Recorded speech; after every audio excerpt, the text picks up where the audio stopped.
And welcome back. Hey folks. So we'll do this one. You need eyeglasses. The first day you wear them in school, everyone makes fun of you. Everyone calls you four eyes. Your parents refuse to get you contact lenses. Um, hmm. We'll be self-conscious, obviously, but we'll wear the glasses to carry on the name. Um, your social status suggests that you will eventually get support you need to overcome your self-consciousness from your friends. Yay, us. Your teacher might have traded recipes from the upcoming bake sale. Before you leave school, your teacher asks if you could be kind enough to run to the booth at the bake sale, especially for her. Immediately, your friends begin to snicker behind your back. Um, yeah, we'll be embarrassed, but we'll do it. Your friends call you a brown nose and a teacher's pet. Your current level of hostility says that it'll make you lash out at them. Get in a fist fight with one of the other boys, and the teacher takes you off the sale. Who founded the American Federation of Labor? I honestly don't know. This is American stuff. So we're gonna say Samuel Gompers. You're correct. Who was the first vice president of the United States? John Adams. Who was the first ruler to consolidate slave tribes? God. It's not going to be Lenin. Not correct. Which one of these scientists is credited with the discovery of oxygen? Actually, I don't know. That's a good one. That one I should know. Priestley? Yeah. Who wrote the Great Gatsby? I think it's Fitzgerald, but I don't know. It's not James Joyce. It's not Faulkner. Yeah, Fitzgerald. Alright. Yeah, I forgot those actually were in there. You get some of those quiz ones. Those are kind of weird because it should be more reflective of the module you're in. Like childhood, those are quite difficult questions. I don't know if children would necessarily know them. This episode contains a subject of a sexual nature. Do you wish to continue? Yes. You're in the house alone. While you're exploring the drawers, you notice a stack of Playboy magazines underneath a pile of clothing. Well, let's look at them. The middle page folds out and shows a woman with dark hair, very large breasts, sitting on the edge of her bed, combing her hair. Her legs are apart. What is your reaction to this? We'll be confused. I mean, we're only a kid. You ask yourself, do a woman look like this? How do you have to get before meeting someone like this? What is this strange feeling I have in my pants? You can. We'll keep it. We want this. Sinful Girl becomes your favorite fantasy. Enjoy it while you can. You may find it hard to believe, but women like this only exist in fantasy land. Not necessarily true. You almost never meet them in a bar, stop, or supermarket. I mean, obviously, there's touch-ups and all that sort of thing. But it's kind of insinuating that all women out there are not dark-haired and have big breasts, I guess, from the description they give. It's just more of an ideal you don't need to strive for rather than what it's presenting there. You just received $25 as a present. Your mum tells you that you can either put it in your own piggy bank or give it to her to hold for you. We'll save it ourselves. You have the self-control to spend it wisely. When you run out of money, you ask your mother for more to go to the movies. She says, if you would have given me the money to hold in the first place, you would have still had some for left over for the movies. You have to stay home from now. Oh well.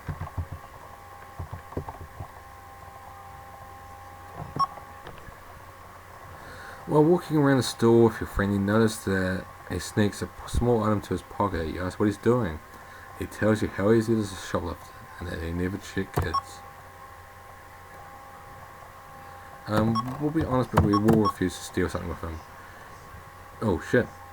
You get angry at him for jeopardizing you by stealing. Unfortunately, even though he sneaked a pack of playing cards into your jacket pocket, the manager sees him, accuses you of stealing, and calls home. Since you've not been that trustworthy in the past, your mother does not believe you, and you get punished. A bad reputation is a tendency to follow its owner. So because of our past actions, we're not trustworthy. Like I said, everything carries on from previous rounds. So yeah, in that situation, because we'd stolen things in the past, we punished that. Mr. Quincy is the toughest teacher in your school. One day you forget to put your homework in with the rest of the items you need for school. Quincy asks where your homework is. You tell him you forgot it. He says, "Come on now, you need to be more creative than that. Why don't you tell me something more believable like, Mr. Quincy, I did my homework but my dog threw up on it. Everyone in the class laughs hard at your expense. Mr. Quincy gives you a punishment assignment to do in addition to the work you have not handed in. He says, what have you got to say for yourself now, mister?"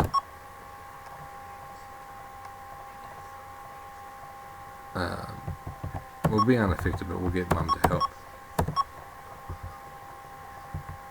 Actually, we're gonna be a right cunt. Mr. Quincy doesn't hear you, but a nerdy Joey Robinson does. He says, "Ooh, Mr. Quincy, you just said a bad word."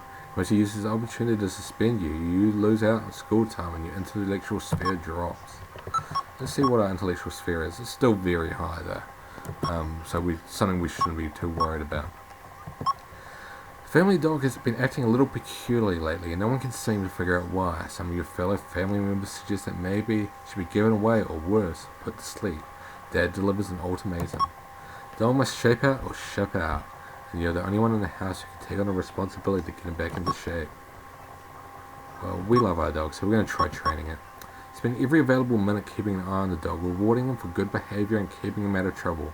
One day when you return home from school, you smell what can only be the dog's byproducts. Number 2, to be specific. Smells emanating from the parents' bedroom. You enter their bedroom, find the dog sleeping peacefully in the corner, and a sculpture sitting squarely on top of Dad's favorite pillow. Fortunately, no one is home.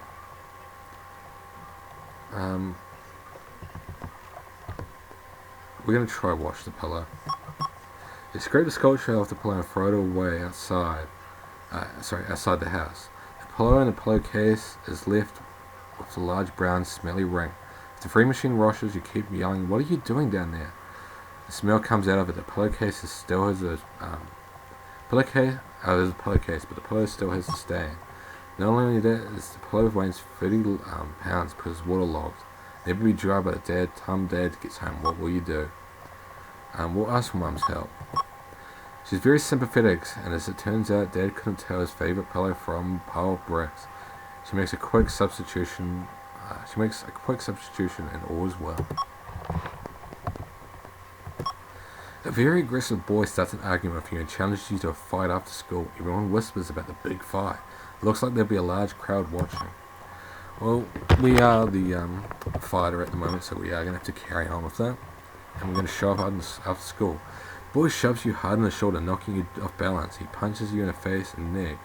He is more used to this kind of thing than you are. Suddenly, you see that he's left himself open in the face and stomach areas. We're going to take a swing at his stomach. The punch lands with a thump. It doesn't seem to have any effect on him at all. He laughs and proceeds to beat you up. You're left with a bloody nose and many cuts and bruises. Don't know how a punch this down wouldn't affect someone. The latest craze is wearing a dog collar around the neck with your t-shirt proclaiming your dog name. You've just spent $5 on a shirt that says Fifi Rex, the mad mongrel, and it borrowed one of your dog's collars. On the way of your house, your mother says, "Do you think you're going to school with that ridiculous get-up on?" We're going to pretend we didn't hear her. Mother's furious because you ignored her. She tells you that if you want to act like a dog, you'll be treated like one. You're forced to eat your meals from a special dog dish with your dog name written on it for the next 3 days. It's a bit harsh. You might ask you if you can climb. You ask your mum if you can climb the big rock in the park with a group of friends. She says no. This is one that I always remember because it's one of the ones that you will likely die on if your physical ability is quite low. So we're actually not going to go in this case.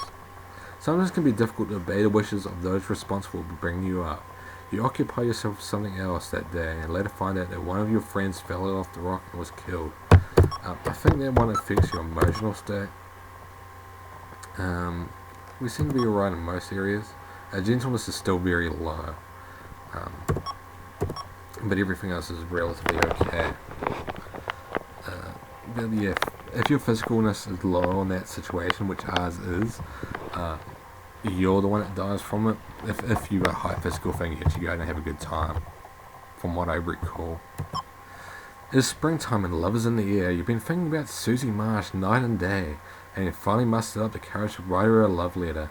Susie is every boy's dream. She's only 10, but she has the body of an 11-year-old. You have the letter in your hand. Well, we are very confident and we are very social, so we are going to... we're just going to walk up and give it to her. I like your style. According to your status sheet, your social skills are strong. Susie is flattered, but regrets to inform you that you're not her... you're simply not your type. How do you feel about this? Well, it's alright. I thought so. There are plenty of fish in the sea. At least you gave it your best shot. Next time, try a more direct approach. Your handwriting is horrible. Well, we did actually could be pretty direct. I know it's pegging that handwriting itself is what the problem is, rather than the fact that we did it direct or indirect. It was just the fact we should have gone and said something rather than handed it to her. I'm surprised our handwriting is terrible. Maybe it's just how reckless and ungentle we are. You're sitting in the car with Dad, warming it up. When the phone rings, he has to go inside and get the call. You look at the keys dangling from the ignition switch and hear the purr of the engine. Now we'll notice if you move the car a little and jump in the back of your seat before your dad returns. This is probably something I wouldn't do. So yeah, reflecting on the possible consequences of behaviour and the sign of developing impulse control, you have plenty of opportunities to wreck the family car later under more legitimate circumstances. Like I said, I think this is to do with work. This is the vocational kind of area. Pardon me. Every one of your friends has a new turbo power mud jumper dirt bike, a new kind of bicycle. You are being left out Saturday morning bike trips, and if your friends call you baby because you have one of those regular sissy bikes.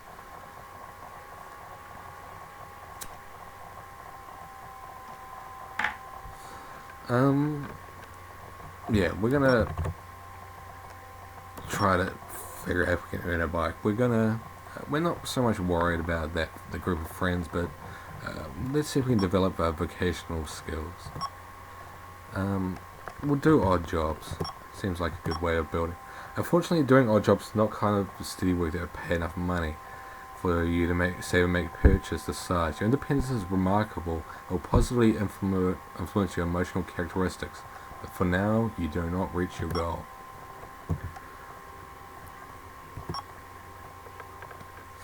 There's an elderly woman who lives in the house up the street. Everyone calls her the witch. Some people say she's really paranoid, calling the cops and kids all the time and screaming out the window even when there's nobody there.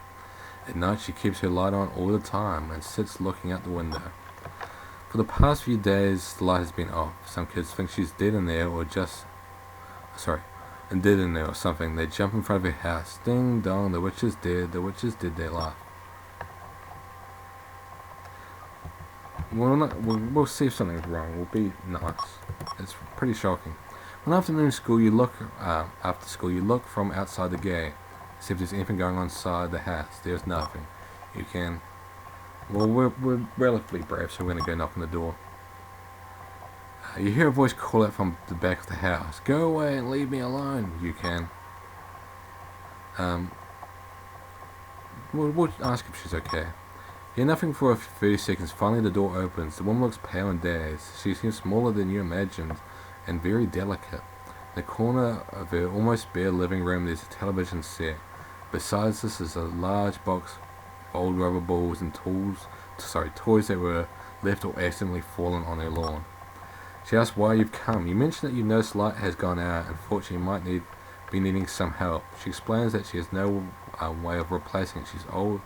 Tell her to climb up and do it. You can. Well, let's see if we can help her. She thanks you, face softens while you're fixing the light. She tells you a very sad story. A long time ago she had a son very much like you. So polite and so kind. She said he was a beautiful boy and repeats it over and over. As beautiful as a picture. She and her husband lived with the son not too far from the train yard. He used to tell her son, James Robert, stay away from the tracks, you'll get hurt. One day her son and her husband went out to play catch with an old football. The football got away from James and rolled across the tracks. When he was chasing, his foot got wedged between the two rails. His father and he struggled to release it, but before they could, they were both struck by a freight train and killed. She's been alone ever since. When you finish fixing the light, the lady gives you some milk and freshly baked cookies. It almost seems as though she doesn't want you to go. Before you leave, we'll see if she wants some company. Her face brightens. You must be paid, she says. I can't afford much, and you have to do a fine job. But you can have all the cookies and brownies you can eat. I promise you that. You've done a much kinder thing than you can probably imagine at your age, giving this woman a reason to live. It's very sweet.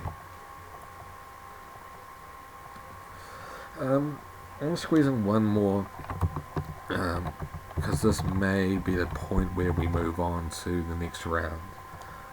So we're going to do one more and then wrap up.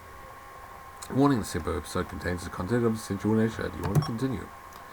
Robbie Starker always gets his father's girly magazines out whenever friends come over to visit. Today he's entertaining you and other friends.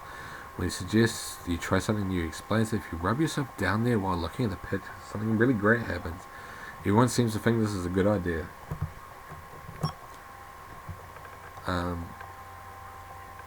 We'll be embarrassed, but we'll do it. You're nervous, embarrassed, and prevent you feeling anything. It does seem like it could be much enjoyable. Later, when you go home, you can do it again alone. In the privacy of your own room, you do it again, and it turns out to be quite a bit of fun. All of a sudden, your body shudders and you become wet, and you wet yourself a little. Is this supposed to happen? I think everyone wonders that. Yes, it is supposed to happen, and even though no one will admit it, almost everyone does it. It's called masturbation. Yeah. Since that was kind of a weird one, but again, probably the best direction to go. I mean, as a kid, that's kind of part of childhood, to be honest. Exploring yourself and figuring out how things work. So I think you'd be kind of messed up if you didn't try it, to be honest.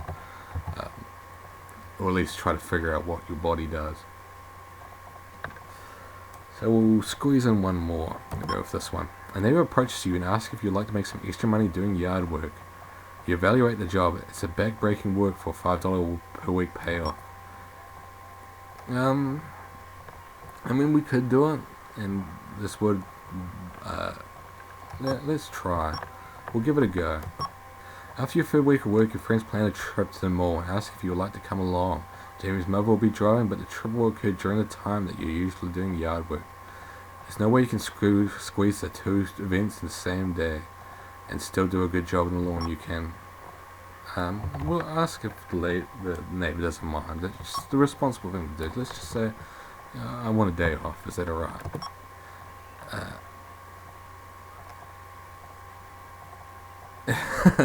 He asked the boy down the block who does a much better job is willing to take $4.50, and you're replaced. Alright, we'll wrap up. I was going to carry on until we got to the next module, but it might take a while. So, bye-bye for now, guys.